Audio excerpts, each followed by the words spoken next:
Hello viewers, this is Paladin of Odin, and this is some more Magic the Gathering Online. This is another episode of the Standard Commentary series, and it looks like we've got Blue-White Spirits versus Rakdos Vampires. Oh no, it's Bant Spirits versus Rakdos Vampires. Okay, so Bant currently has a Mausoleum Wanderer and a Topplegeist, which is a very good card.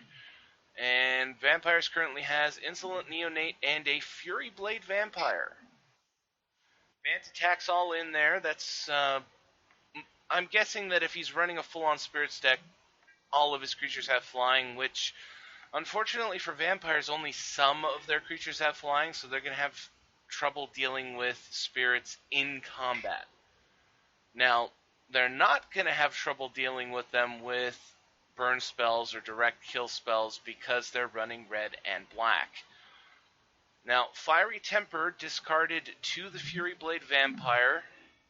3 damage to the face, no response from Bant. So he's attacking all in. That'll be 5 damage, 8 total in a single turn, thanks to the Fiery Temper.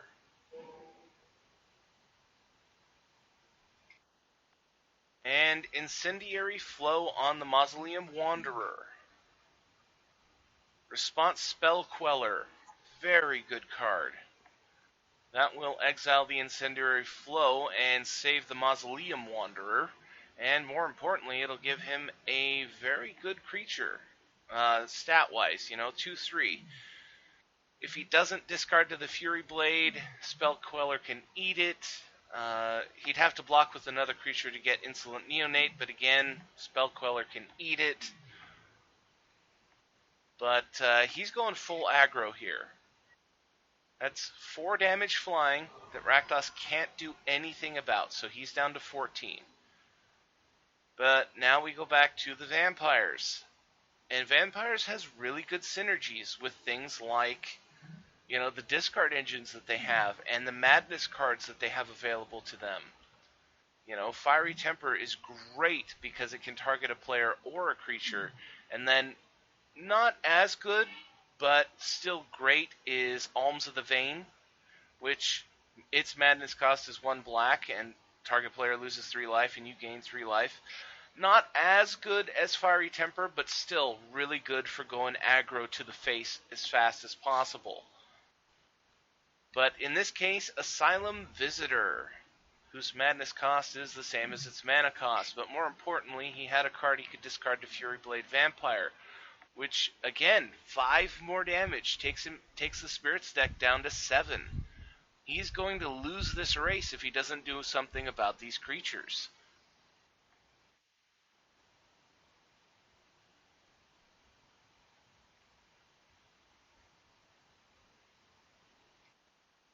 Tamiyo! Well, her -2 ability is going to be really good for him right here. And that's the thing, this is only the second time I've ever seen anybody play Tamiyo before. And she's a really good card. I mean, she really is. So he is going -2. He's targeting the Asylum Visitor and the Fury Blade Vampire because they have the highest damage potential. If he attacks all in, Insolent Neonate is 1 damage. Big deal. But she's really good. Her +1 ability, choose up to 2 target creatures until your next turn. Whenever either of those creatures deals combat damage, you draw a card. And that's just combat damage, period. It doesn't matter to what, whether it's creature or player. That's something that I missed the first time I read that card. And then the -2 ability is great. Tap 2 non-land permanents. That's very key there, non-land permanents. So anything you want, as long as it's not a land, and they don't untap during their controller's next untap. And then her ultimate is ridiculously powerful. It's well worth getting to 7 and immediately ulting her. Because, for me personally, I've always wanted to try and keep my Planeswalker after I ult. So that you get, you go just one more turn so that you can get that loyalty counter on so that it stays alive after you ultimate. But with her, I would not care. As soon as I got to 7 and was available to ult her, boom, she'd be gone. Just because of how powerful that is. Draw 3 cards, get an emblem, you may cast non-land cards from your hand without paying their mana cost. All your stuff is free now. Oh, he actually discarded a card to Fury Blade Vampire. And it was Alms of the Vein, like I told you earlier.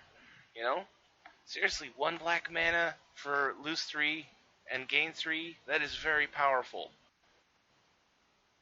In total, that was basically 4 damage in a turn. And unfortunately for him, he left the Spell Queller up, but didn't that Insolent Neonate has Menace. And, well, there we go. The perfect play.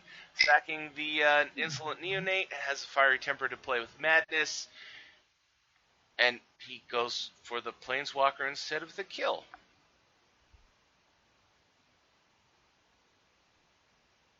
Okay. Well, we know that Rakdos could have won right there, so I'm guessing that these two are probably friends, and that they're just trying these decks out against each other. So he's given his friend another turn to see what he can do. Or maybe not. Okay, Kithian. Now, if that was a misclick, then he's not out yet. By no means is he done. Because, unfortunately for Bant, his creatures are very small. And, 4-2 Trample is going to deal 1 damage to him, even if he blocks with 3 creatures.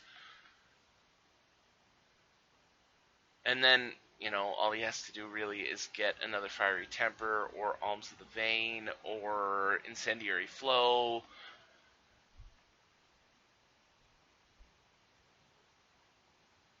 So we go into combat, discard Tormented Thoughts to give it +3/+1, or +3/+0, excuse me. He's attacking all out here. And like I said, even if he blocked Fury Blade Vampire with all 3 of those creatures, he would get through for 1 damage. And then Asylum Visitor would get through. So he's got to throw 1 in front of Asylum Visitor to keep himself alive. And even then, he's got to double block the Fury Blade Vampire to stay alive.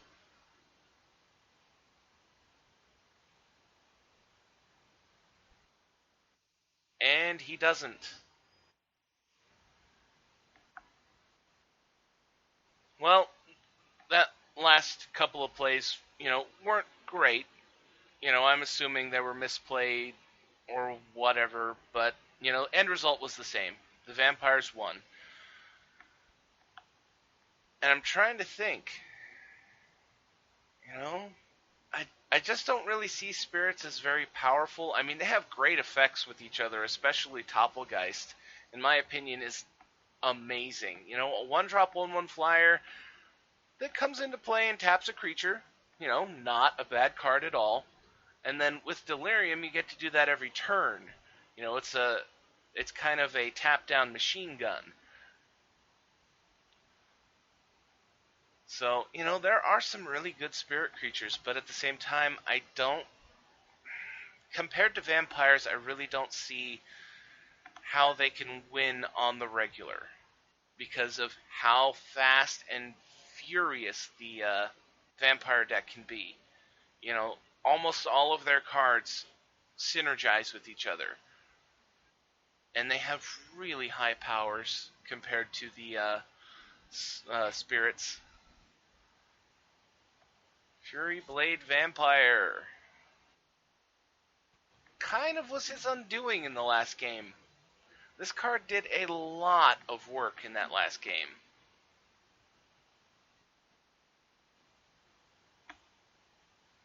Okay, spirits.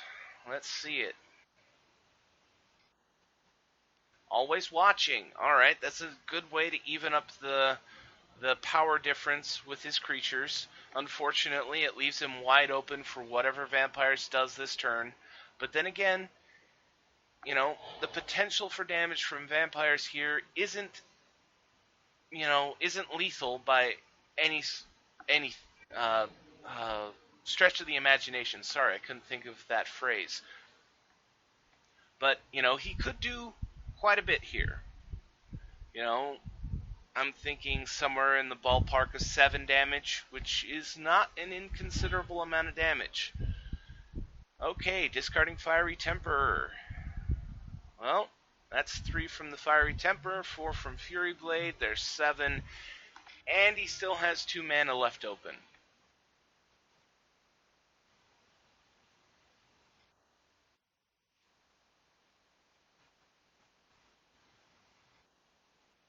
Asylum Visitor. Okay. Topplegeist. There we go. That's a very good creature here. Tap down the Asylum Visitor. The only unfortunate part about Topplegeist is the fact that it doesn't have that little blue clause of they don't untap. Now, Topplegeist is big enough now to be able to kill off the Fury Blade Vampire if it attacks. The Asylum Visitor is really easy for spirits to kill because it has 1 toughness. Okay, discarded Alms of the Vein, so that's another 3 to the face. Unless he has a Spell Queller in his hand, or some other kind of counterspell. And there's the Spell Queller. Now, Spell Queller is actually quite the creature right now as a 3-4, but at the same time, he can't afford to block Fury Blade Vampire with Spell Queller because then he'll just get the Alms of the Vein back. But I still wouldn't have attacked in here because all he has to do is block with Topplegeist, and that's not a very good trade. I mean, you do get through for 2, but you just lost a, discard engine.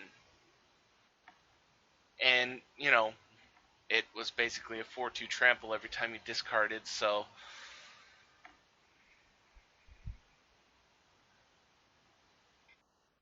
3 mana Stormkirk Occultist, which is a 3-2 trample.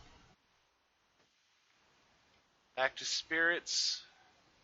Another Always Watching. Okay, so Spell Queller is effectively the wall here. But he has Vigilance, so you can attack in with him, and there were no flyers to block. So that's 4 damage. Not bad. But more importantly, he has a 4-5 blocker, which will eat Asylum Visitor or Stormkirk Occultist. Lightning Axe, discarding Alms of the Vein. I think that might be game. 3 from Alms of the Vein, 3 from the other Alms of the Vein, that's 6. He'll be down to 5, and then 6 damage from the creatures on the board. Wow.